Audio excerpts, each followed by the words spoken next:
We are fast approaching Hogmanay, or as the rest of the world call it, New Year's Eve. And New Year's is a time where people often look back and people often look forward. When looking back over the last year, you may find things to look back on that you're proud of, achievements. You might think, well, I've achieved nothing this year. Well, guys, simply surviving this last car crash of a year is an achievement in and of itself. You may look back over a year of worry, of regrets, of darkness, of loneliness. You may regret the actions of other people and the decisions that others have made. You may, of course, look back at decisions and actions that you have made and regret them as well. Looking forward, you may have already made a list of New Year's resolutions to eat healthier, to exercise more, to be kinder to others, to achieve some task, or keep your house cleaner, or whatever it might be, or update your garden, get a promotion at work, whatever. It may be a new year, new you that you're looking forward to.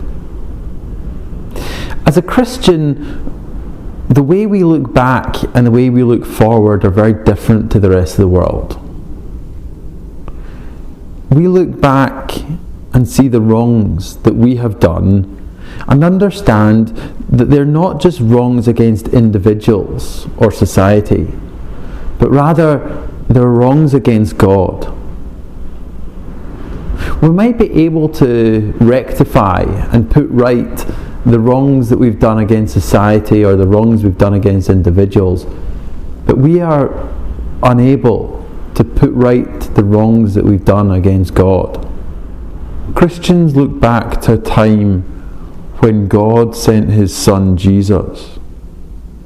We look back to the day when He was put to death for the wrongs that we have done. We look back to a time in our own lives when we realised that we needed God's forgiveness, and we went to Him.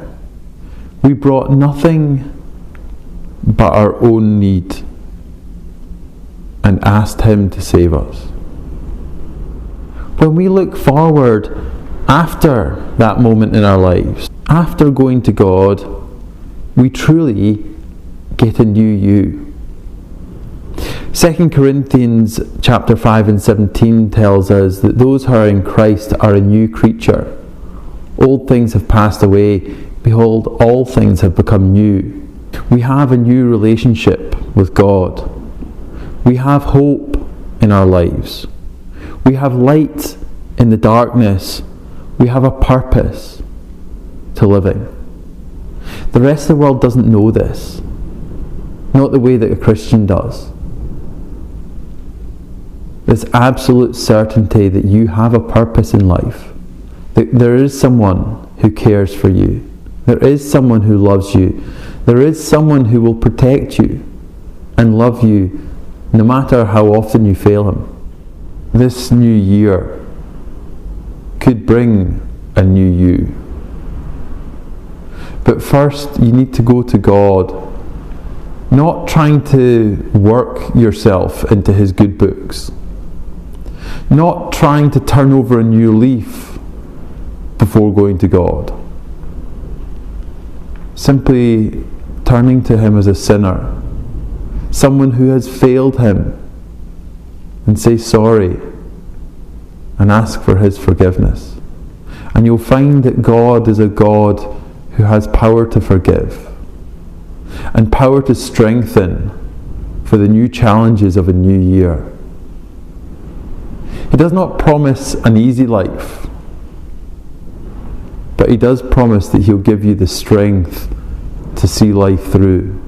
This new year could be a new opportunity for you to make a real change in your life.